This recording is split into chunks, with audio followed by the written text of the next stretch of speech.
Sunday के दिन तुलसी जी को हाथ क्यों नहीं लगाते?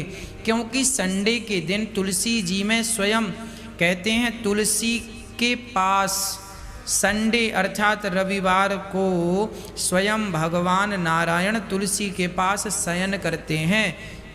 तुलसी के पास भगवान नारायण आते हैं और उस समय जब भगवान आते हैं तो तुलसी उनकी सेवा में निमग्न रहती हैं, तुलसी भगवान की सेवा में रहती हैं। और जब वो अपने पति की अर्थात ईश्वर की सेवा में हैं तो आप उन्हें तोड़कर उन्हें डिस्टर्ब ना करें, इसलिए संडे को तुलसी नहीं तोड़ी जाती।